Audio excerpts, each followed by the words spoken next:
বাংলাদেশ বেতার রাজশাহী। এখন শুনবেন স্থানীয় বাংলা সংবাদ।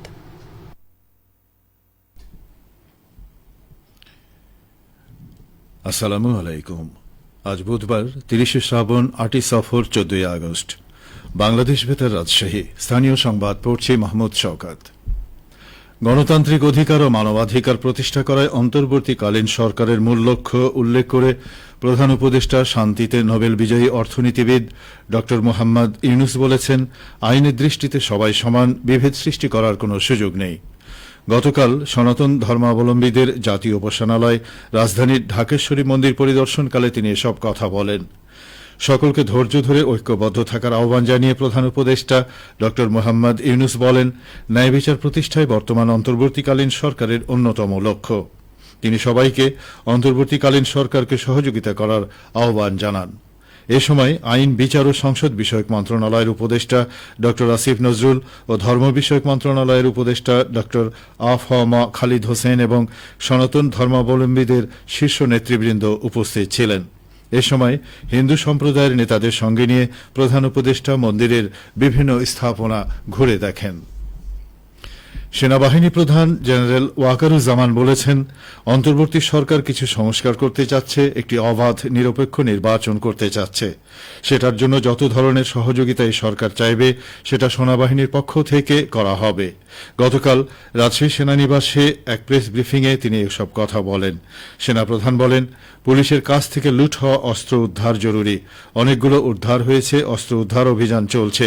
তিনি আরও বলেন, পুলিশ কিছু ট্রমার মধ্যে আছে, এই ট্রমাটা কাটিয়ে উঠলে পুলিশ তাদের দায়িত্ব সঠিকভাবে পালন করতে পারবে।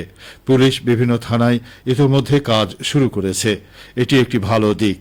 যখন পরিস্থিতি স্বাভাবিক হয়ে আসবে তখন সেনাবাহিনী সেনানিবাসে ফিরে যাবে। এর আগে সেনাপ্রধান রাজশাহী অঞ্চলের পরিস্থিতি নিয়ে প্রশাসনিক কর্মকর্তাদের সঙ্গে বৈঠক ও মত বিনিময় করেন।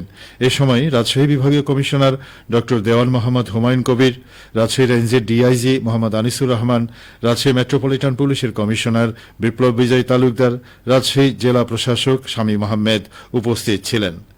এছাড়া র্যাব ৫ অধিনায়ক ও বিজিবি এর ঊর্ধ্বতন কর্মকর্তাগণ বৈঠকে উপস্থিত ছিলেন। রাজনৈতিক দলগুলোর সাথে উপদেষ্টা পরিষদের সংলাপের পর সর্বসম্মত সিদ্ধান্তে 15 আগস্টের সাধারণ ছুটি বাতিল করেছে সরকার। মন্ত্রিপরিষদ বিভাগের উপসচিব মোহাম্মদ কামরুজ্জামান স্বাক্ষরিত এক প্রজ্ঞাপনে একথা জানানো হয়। প্রজ্ঞাপনে বলা হয়, রাজনৈতিক দলগুলোর সাথে উপদেষ্টা পরিষদের সংলাপে জাতীয় শোক দিবস উপলক্ষে ঘোষিত 15 আগস্টের সাধারণ ছুটি বাতিল করার বিষয়ে ঐক্যমত্য হওয়ায় উপদেষ্টা পরিষদের বৈঠকে সিদ্ধান্তক্রমে সরকার জাতীয় শোক দিবস উপলক্ষে ঘোষিত 15 আগস্টের সাধারণ ছুটি বাতিল করা হল। রাজশাহী থেকে স্বল্প দূরত্বের ট্রেন চলাচল শুরু হয়েছে। গতকাল ভোরে প্রথমে 563 আপ লোকাল ট্রেন রাজশাহী থেকে চাঁপাইনবাবগঞ্জের রোহনপুরের উদ্দেশ্যে ছেড়ে যায়।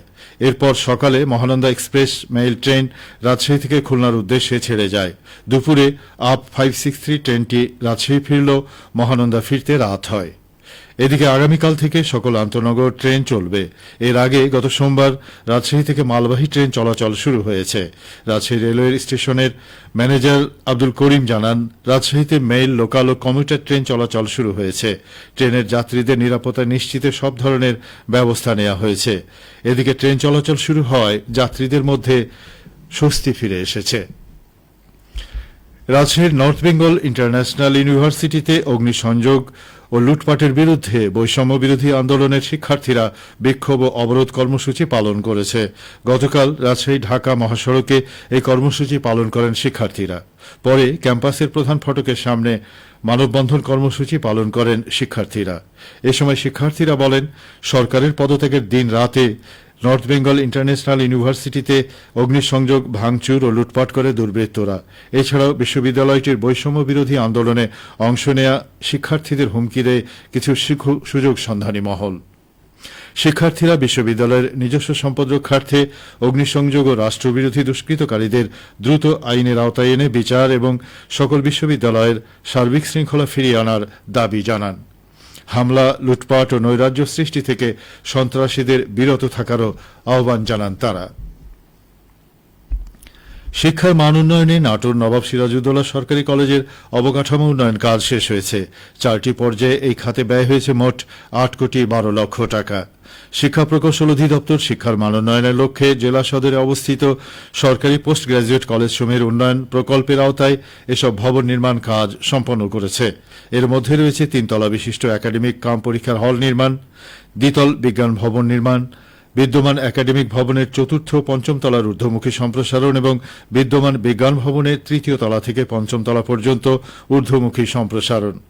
শিক্ষা প্রকৌশল অধিদপ্তর নাটোর জেলা কার্যালয়ের নির্বাহী প্রকৌশলী মোহাম্মদ আসাদুজ্জামান জানান, ইতিমধ্যে সকল কাজ গুণগত মান বজায় রেখে সমাধা শেষে কলেজ কর্তৃপক্ষের নিকট হস্তান্তর করা হয়েছে। সবশেষে আবহাওয়া। আজ সকাল 6টায় রাজশাহীতে তাপমাত্রা ছিল 27.8 ডিগ্রি সেলসিয়াস। এ সময় বাতাসে আর্দ্রতার পরিমাণ ছিল 98%। রাজশাহী ও পার্শ্ববর্তী এলাকায় আজ সূর্যোদয় হয়েছে ভোর 5টা 40 মিনিটে এবং সূর্যাস্ত সন্ধে 6টা 40 মিনিটে। সংবাদ শেষ হল। আমাদের পরবর্তী স্থানীয় সংবাদ প্রচারিত হবে দুপুর 12টা 10 মিনিটে।